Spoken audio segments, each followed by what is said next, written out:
সুপ্রভাত বন্ধুরা। তো আজকে জয় জগন্নাথ বলে আমার একটা ছোট্ট ব্লগ তোমাদের সাথে শেয়ার করি। তো আজকে জয় জগন্নাথ বলার কারণটা তোমরা নিশ্চয়ই সকলেই জানো, কারণ আজকে হচ্ছে রথযাত্রার দিন। তো সকাল সকাল দেখো চাউমিন করে নিলাম, আর আমরা তিনজনে এই টিফিনটা করে নিয়েছি। তারপরে যা কিছু ছিল ঘরের সমস্ত কিছু সামাল দিয়ে বেলা 4টে নাগাদ আমরা বেরোলাম রথ দেখার উদ্দেশ্যে। শুনেছি যে কৃষ্ণনগর গভর্নমেন্ট কলেজের মাঠে নাকি ইসকন থেকে রথ আসবে। তো সেখানেই আমরা গেলাম, গিয়ে দেখি কিছুই নেই। মানে কিছুই নেই বলতে এখনও প্যান্ডেলগুলো সব ঠিকঠাক মতো তৈরি হয়নি, যে পরিবেশটা ওরা তৈরি করছে সেগুলো কিছুই হয়নি। আর ইসকন থেকে যে রথটা আসার কথা সেটাও আসেনি।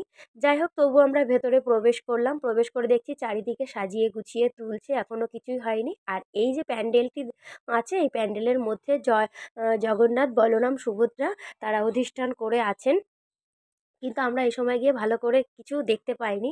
তো যাই হোক, একটু ঘুরে ফিরে এদিক ওদিক দেখে আসলাম। পরিবেশটা ভীষণ ভালো লাগছিল, কেননা আকাশে মেঘ হয়েছে আর ফুরফুর করে হাওয়া দিচ্ছে, আর মাঠের মধ্যে যেন অসাধারণ লাগছে।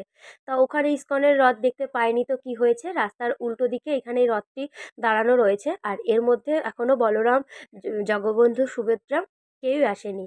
তা এই মুহূর্তে আমরা চট করে সেখানে দাঁড়িয়েই প্ল্যান করে নিলাম, রথ দেখিনি তো কি হয়েছে, চলো মা দুর্গার দর্শন করে আসি। তো চটপট বাসও পেয়ে গেলাম। আর কৃষ্ণনগর থেকে মা দুর্গার মন্দির অর্থাৎ হাসাডাঙ্গা দুর্গা মন্দিরটা আসতে বাসে করে লেগেছে আমাদের 10 মিনিট। না, একটা না, দুটো লাগিয়ে দে। ওখানে লাগাবি? ওখানে না, এখানে লাগিয়ে দাও, এখানে লাগিয়ে এখানটা লাগিয়ে দাও। বলো না, এই বড় ডান্ডিটা লাগা। হ্যাঁ,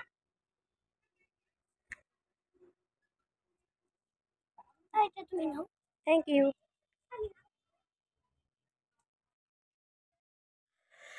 এর আগে যখনই এসেছি তখনই বাইক নিয়ে এসেছি, তখন আমাদের আসতে লেগেছে 5 মিনিট, বাসে লাগলো 10 মিনিট, আর টোটোয় করে হয়তো 15 থেকে 20 মিনিট মতো লাগবে। তো যাই হোক, এসে পড়েছি যখন, তো তোমাদের সাথে পরিবেশটা শেয়ার করি। এত অসাধারণ একটা পরিবেশ ছিল কি বলবো। আর এখানে অনেক লোকই আসছিল, যারা প্রত্যেকে যাদের যাদের নিজেদের ফটোশ্যুট করতেই ব্যস্ত।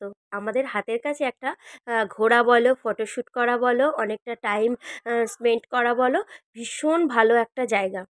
তো যাই হোক, দেখো চারিদিকে কত ফুল ফুটে রয়েছে।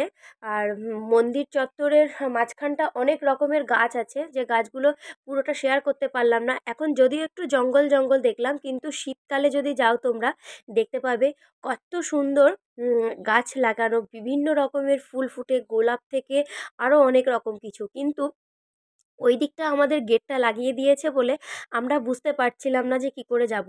কিন্তু পরে যখন আমরা বেরিয়ে চলে আসছি আর কি ঘুরে ফিরে, তখন আমরা দেখলাম যে ওই দিকের গেটটা অন্য দিক দিয়ে ঘুরে যেতে হচ্ছে। তো অনেকটা সময় কাটিয়ে এবার ফেরার পালা, বাড়ি তো ফিরতেই হবে, যেহেতু অনেকগুলো পুচকে রয়েছে আমাদের সাথে, বাসে উঠে যেতে হবে। এখান দিয়ে কোথা দিয়ে বেরোয়? ও বেরোনোর জায়গাটা বন্ধ করে দিয়েছে। ও, ওই দিক দিয়ে যাতায়াতের পথটা বন্ধ করে দিয়েছে। বেশ গোল করে ঘুরে সুন্দর যাওয়া আসা করা যেত।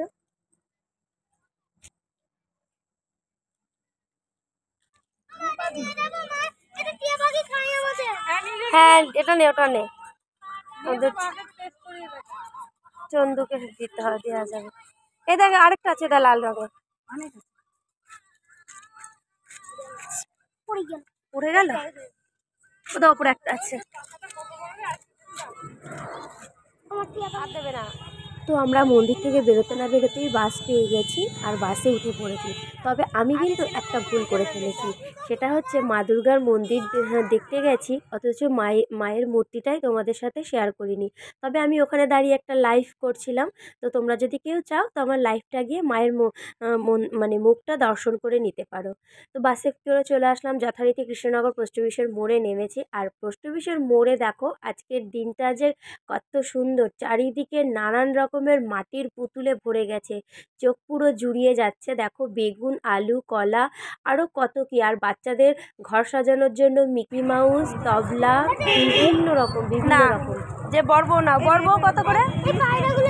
30 টাকার জোড়া। না, পায়রা নেই, না, ছাদে অনেক পায়রা আছে। না না না, পাপা পায়রা কিনতে দেখলে বলবে।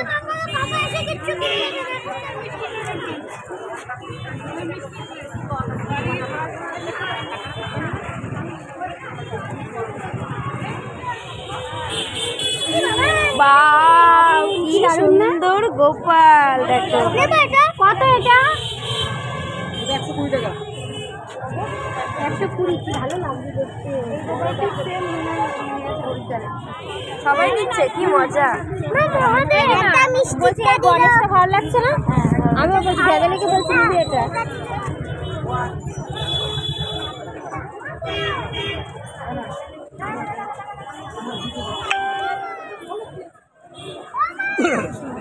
Santa Claus.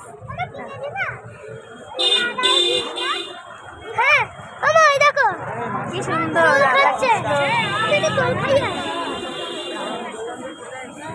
আর দিও না পড়ে যাবে।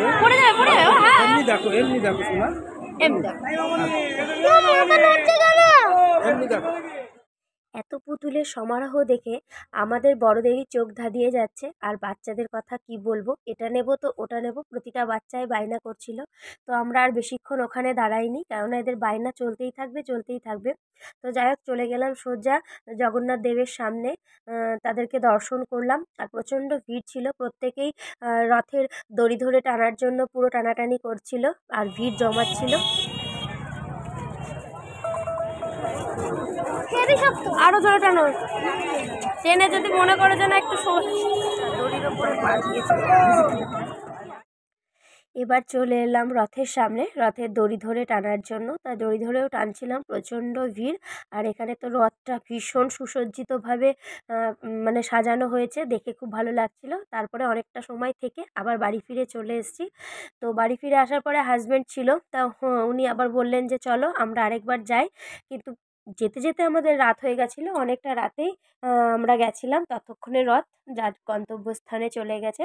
তো এসে এখানে এই যে বাবা ছেলে একটু টিফিন করে নিল আর আমি বসেছিলাম।